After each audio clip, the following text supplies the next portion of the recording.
Hey friends, I'm Greg Nettle and I serve as president of Stadia Church Planting. We want to help you start thriving, growing, multiplying churches for the next generation. Welcome to the Church Planting Podcast. I'm really excited about this. Some of my favorite episodes of the Planting Podcast are when we have church planters join us and talk about their experiences. We have two vibrant young planters today, Josh Abernathy and Clint Nolder. Dear friends, Josh is a dynamic leader and church planter making waves in Griffin, Georgia, and Josh is the lead pastor of City Church, a diverse and vibrant congregation he co-founded with his wife Lauren just 5 years ago. We're going to be talking about what it means to lead a church post-pandemic and talk about some of the things that have happened and transpired personally and corporately leading a church through the pandemic. Thanks for joining us today on the Church Planting Podcast. So, Clint Nolder and Josh Abernathy, welcome to the Church Planting Podcast. Thanks for having us. I'm excited to be here. I'm very prepared. Josh, how are you feeling? Man, if I get my laptop to work, I'd be great. But hey, that's the story of every church planter, right? Man, that's the ongoing tech stuff, right? But it really is great to have you friends and church planters that I respect immensely. Josh, let's start with you. Tell us a little bit about your church planter, where you planted, where you launched, what's going on. Yeah, so I was on staff at a church for 8 years called Momentum Christian Church, a church that Stadia helped launch and plant. Yeah. So I came on staff about year 3. And God just started doing something in my heart about year 7 of being in youth ministry there. And we went to the staff and I went to the lead pastor and said, "Hey, I feel like God's leading us to plant." He said, "It's about time." And so Bart was behind us and championed us. And so that was around 2017. So we went through the whole assessment process and all that. And we launched City Church in Griffin, Georgia. So most part of Metro Atlanta, Georgia. We launched March 17th, 2019. And so, we've been going since then. Okay. So really just, you guys got off right before the pandemic, came around. Yeah. So literally, if you do the math, March 15th, 2020 was the Sunday that coincided with our birthday Sunday. So we, on Saturday night before that, called off the food trucks, called off the celebration. I called our tech guy and I said, "Hey man, round up any cameras you got. We got to go online tomorrow." And so, we, our first birthday was our first Sunday online. All right. Yeah. Tell us about your church plant. My wife and I, her name's Brooke, we planted foundation in Newnan, which Josh is like dead center south. We're southwest most part of Metro Atlanta. We're about an hour or so, just a little less than an hour from each other. He's a little east of us. And January 2018, so we had a good 2-year run before we got to the pandemic. And we launched out of high school and then moved to elementary school and moved into our own 24/7 space 2 years ago. So both of you are in Georgia. I heard recently that Georgia, last weekend you got hit with an inch of snow and the whole city closed down for the weekend. Yeah, basically. I built a snowman in my front yard with that inch of snow. It was glorious. Listen, we got a little bit less. We had ice, so we were getting hit with ice. But hey, I took a sled down our hill with my son, and I'm regretting it now. But we lived it up down here. Right. We're in right. I'm right in downtown Cleveland, so we're getting like 2 inches a day right now. So and everything's full go, right? It's just full go, and it's all fun. It's all fun. Hey, so I so appreciate. I wanted to get your perspective on this episode. You launched really just 2 years before the pandemic, Clint, and 1 year before Josh. Then you go through the pandemic, you ride it out, and now we're a couple years now on the other side of the pandemic, and just kind of wanted to get your perspective. Clint, how did the pandemic affect you as the church leader, as a planter, as a pastor, at a personal level?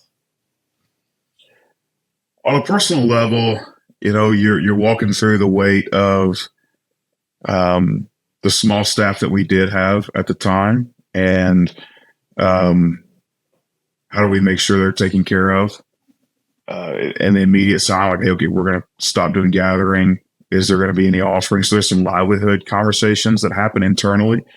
And being so new, I think as the guy that sits in that chair 2 years in, doesn't feel like there's enough time to do that. And so you quickly have to search yourself and honestly search what God maybe was doing in your life that you didn't even know, and say, hey, how have you prepared me? You knew this was coming. So what have you done to get me ready? Because I don't feel ready.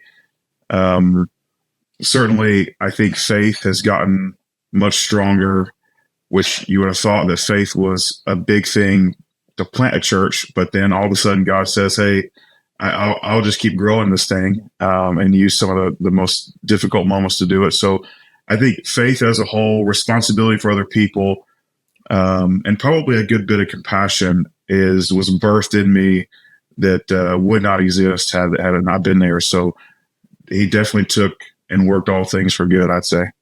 Man, so much I want to unpack there, Clint. We talk a little bit about the compassion. How was compassion developed through that time? As you mentioned, we're in Georgia. And so Georgia is one of the states that did not really respond to COVID in terms of complete shutdown. We were kind of known as a state that stayed open. Oh. Now, from a church standpoint, we were meeting in a school at the time. And so the school shut down and we had no meeting space. Even if we wanted to meet, we could not meet because we had no place to do that from March all the way through November. And which I know there were churches that went way past that, but we were one of the last churches in our county to start meeting again because we just had no space. So in the midst of that, we have two different sides that are very opinionated about how we're supposed to do this. Yeah. And one of the things we say over and over again is we want to create a "you belong here" movement, which means we've got to create space for both sides of that argument to coexist and find Jesus. And so I would say that I definitely have my own opinions about how we should handle really difficult circumstances. But at the same time, the people that you're leading, when they don't share those opinions about just everyday life things, you've got to figure out how do I meet them where they are instead of force them to come where I am. And so meeting both sides of that, maybe sometimes even political argument, to bring some unity in it. I would say compassion grew in that at the end of the day, you strip all of their policy positions away. They're just people. That's a great learning lesson that will serve us all well, Clint, from that. Josh, how about you? How did it affect you personally? Yeah, I mean, so we're a year in and, as a church planner, you're coming in, you come off of assessment, all those things. And so you got the metrics, you got the things, hey, we want to hit this so we can be self-sustaining at this point. And, we're driven people and can be achievers. And so, we hit year one and really we're like, well, now we're going to have to start all over, or what does this even look like? And I think I was talking to my wife last night because she was the one that experienced more of me in that time than anybody else did. Because the difference between like 10 steps from my back porch to our house versus the 10-minute drive from our church to our house, that even decompression is different. Yep. And so I agree with everything Clint's saying of just, at some points, like I felt like I was almost hit with like a freeze ray of like you have to make so many decisions so quickly. And you're trying to take into account, okay, Spirit, where are you leading me? And hey, what's in the best interest? How do I serve and care for the people that God, you've entrusted to me? And I think in the moment, if you would have asked me, hey, how you doing right now? I would have been like, I'm thriving, because it's fast paced and it's like, hey, we got to figure all this out now. I think I drove our staff was amazing. Our team was amazing through that process. I probably drove them crazy a lot. But in the moment I was thriving but honestly, I was suffering a lot. I think it came out about 6 months after. So, we went to, online gatherings for 3 months. And so we were back able to be staggered in person after that. So it was October 2020 though, is when all of that, like that I had suppressed for about 6 months. It came out and, it came out on stage. I had a panic attack, almost fell into the baptismal. I was like, I'm about to get rebaptized right now. Yeah. And so when I think about it, when I go back and in the moment, I was like, yeah, I'm good. But all I was doing was just, I went into counseling. It's a whole other story of just like, I was just suppressing everything and just trying to make decision upon decision upon decision and just go. And there's so much uncertainty. And then just in general, for every single human being, there was uncertainty during the pandemic. But then I'm a year-old church planner. And so, like there would be uncertainty year 2 if we had not had the pandemic. And so then you add that into that. And it just all, I mean, I thought I was doing well, but I mean, it was long-term. I'm healthier for it. God used it. But about 6 months into it, I crashed pretty hard and was ready. At some point, just ready to get out of ministry completely because I just didn't feel adequate anymore. Yeah, so I appreciate both of your candor because I think one of the things that, we're on the other side of the pandemic, but I'm not sure that most of us as leaders have processed well. I always appreciate when someone says, hey, I went and talked to a therapist. I got into some counseling because that's how we get healthy and move forward and learn and process stuff. And it's one of the reasons I wanted to talk to you guys today is kind of on the other side. Clint, did you ever have you're 2 years in, did you ever think about closing it down? I mean, or was that just not even an option for you? There's not a lot of quit in me. Probably sometimes to my own detriment. Like there are some things where you probably should just, say, hey, this is probably not my thing. So that wasn't it. I was completely miserable the entire time because it just felt like as much as I wanted to create COVID response as the mission, I couldn't convince myself that was actually a mission. Mm-hmm. And, and so the entire time it was just like, I want to get back to reaching lost people, and probably didn't do in the moment as good a job at figuring out the learning curve in that season. Like, I think we look back and like, man, we did well. Like we survived and our church grew on the backside of it. But if I had to do it all over again, there's probably a lot of things I would have done differently. And a lot of opportunities I probably would have seen, or a lot of moments that I probably would have, instead of seeing as, I would have seen them as opportunities instead of maybe obstacles. I think probably is a better way to put it. And I think, the more distance we get from it, I mean, this is, Josh and I were joking about it a little bit yesterday, but it's a conversation that's been ongoing with me is, when I look holistically at the church and our response in a time when the world needed hope the most, I feel like there's got to be some conversation, and maybe even you can make an argument that the church withdrew for our own safety at the expense of the whole world needed someone to lead, and we were just in our homes talking to our cameras. And when you look historically throughout the Middle Ages, I mean, the institutionalization of care for people was done by the church. If you look through plagues, like all the whole thing, like monasteries, cathedrals, like those things, like of course people have always taken care of the sick, but the idea of gathering all the sick in one place and doing it like Christians were at the forefront of that. And I look back and we had a lot of family members, not me personally, but collectively, we had a lot of family members that sat by themselves in hospitals because of regulations or whatever. And we had a lot of people just alone. And I'm not sure the world sees the church differently post-pandemic from pre-pandemic. And it was an opportunity to show the very best of us. But instead, I really feel like you could probably make an argument that we look just like everybody else. And we let the title essential workers, which just basically was paramedics, firemen, EMS and healthcare workers, we let them stand on the front lines. And sometimes we let them stand on the front lines alone. Because, fear it can sometimes take us to think, I don't know if Jesus would respond the same way. I don't know if he would have sat at home and talked to his camera. And I wrestle with that. I wrestle. We had people in our church pass away, and I just wrestle with it, So I think I probably would have done things a little bit differently. But the other side of it is we did survive doing it the way we did it. So, And I don't know what the conclusion is, but there it is. Yeah. Josh, talk about how did the pandemic affect your church? Yeah, I mean, I think in a lot of ways, I think it solidified who we were called to be, the mission that God had placed us on. When I look back just on our staff, our team, team leads, I think just all of them, it's such an incredible job. I think that the challenge that we had that every other church faces, how do we continue to be on the mission that God has called us to? So how do we continue to be proactive and offensive, not defensive?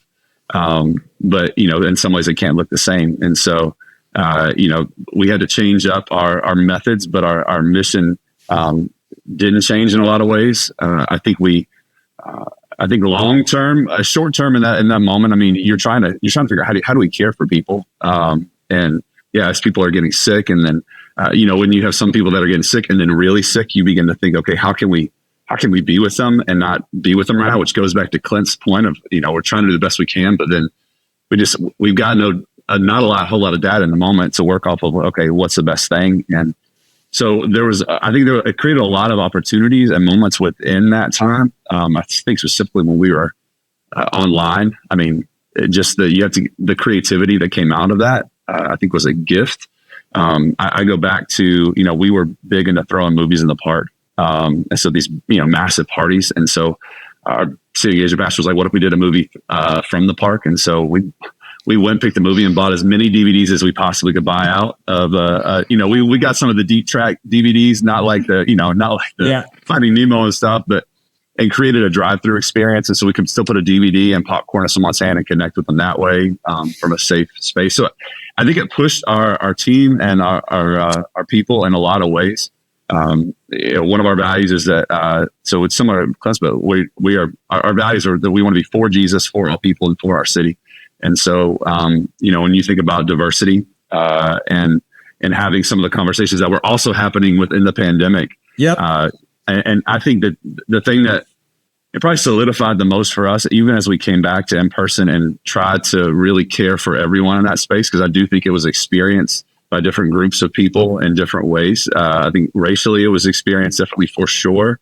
And so I think trying to hold to that value, it frustrated some people, but for us, it was the value that we feel like God placed on our hearts.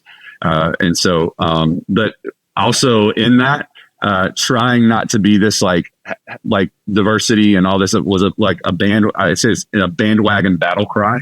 So let's just adopt this because everyone else is, but this is what God had planned in our heart a year before any of this had happened. And so how we even coming back into in person and mask and no mask and everything, it wasn't like how do you feel? It's like, okay, what's the mission God has placed on our hearts?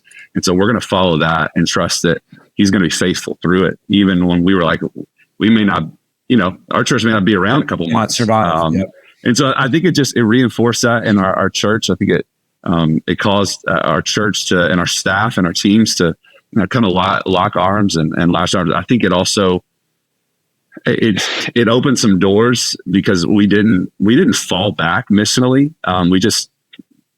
I feel like this word just brings up PTSD for all of us. We pivoted, but we had to change some things. And so I think it gave our people a sense of, okay, we're still going to make a difference. We're still going to see a Jesus movement in our city. It's just going to look different for the unforeseeable future. And so, I think that's in the moment, that's how we saw our church grow, how God was faithful. I think we've always said before this happened, we don't want to be so busy trying to build our church that we miss Jesus building His.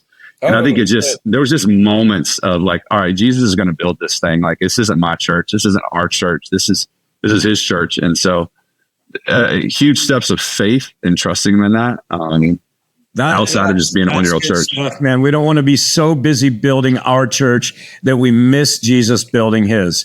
Hey, Clint, I know your passion for evangelism. I've watched it for years now. And, talk about the community around you. What's it look like evangelistically now in your community? What have you seen culturally around you? Has anything shifted, like from pre-pandemic to post-pandemic, in your approach to how you engage with the community? No, the approach hasn't changed. The avenues will change because needs change. I think the most important thing, if you want to connect with someone, I think I can make a statement that I think everybody needs Jesus. But the truth is that not everybody knows they need Jesus, but everybody does know what they need. At least they have an eye, they can articulate that. And so we want to always be in a place in our city where we're looking for people's felt needs. And as we look for people's felt needs, then we just dive in there and we put resources and, what would be the word when you do it all the time? What's that word? Let's say when consistency. That's it. Okay. Words are hard. When you put high level resources and consistency into someone's felt need, then that gives you, I think, the greatest opportunity to build a relationship. And at some point, they begin to see and feel and experience Jesus, even though maybe sometimes they can't even put a name to it. But the truth is that we are hands and feet. And so as we meet those needs, they're experiencing the will of God in their life, and that's planting maybe even something as small as a mustard seed of faith in them, where they might begin to ask questions. And then hopefully we're positioned relationally to be able to answer those questions. So that hasn't changed. Finding people's needs, meeting those needs, and then being consistent. There's that word again. Being consistent has been the approach. That hasn't changed for us. Josh, any specific felt needs you're seeing now post-pandemic that maybe you wouldn't have seen pre-pandemic, or are they really the same? I think in our community, I think they're much of the same. I think one thing that we had to, and I think we're still on this journey of, I don't think it's just us, but just coming out of the pandemic, I think we all got very comfortable in isolation. And so I think there's always a human nature to isolate, to put yourself on an island. But I think once you are told to and forced to, and then I think you experience I think it's like a distorted benefit that the enemy kind of speaks over us, right? Like, hey, you're good to go just by yourself, and you don't need anyone's help. You can figure it out. Just Google it or whatever. And so I think one of the greatest needs that we're seeing and is just that invitation back into community, like full on community. And I think we even wrestle with some of that. So we made the decision,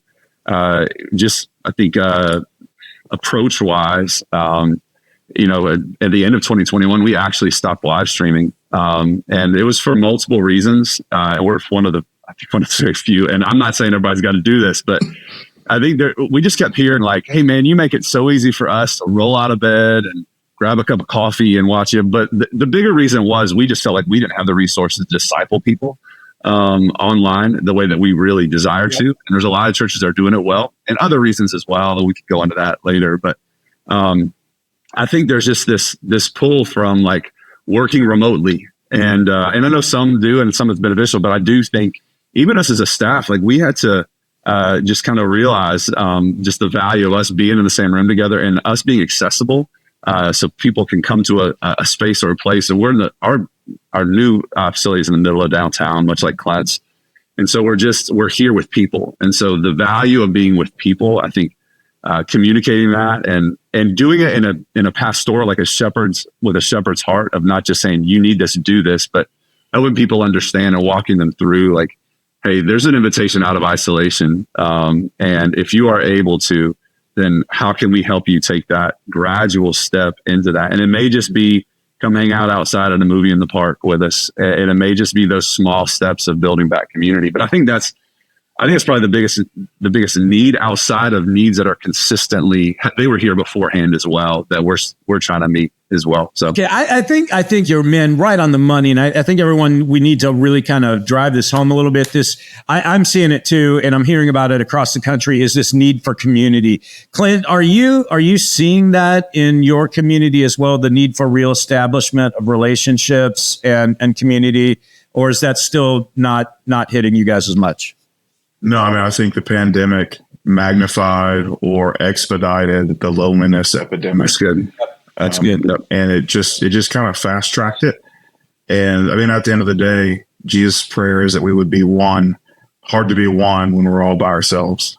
Yeah. And so I think, when we take a look at even people that are disconnected from Jesus, we always are kind of taking a look at their needs. How do we do that? But the truth is that even in the Little C church, our small little crew of folks, whether it's a church under 100 or church at 700 or 800 or whatever, like we're loneliness is something that's working its way through all those pieces. It's not just lost people.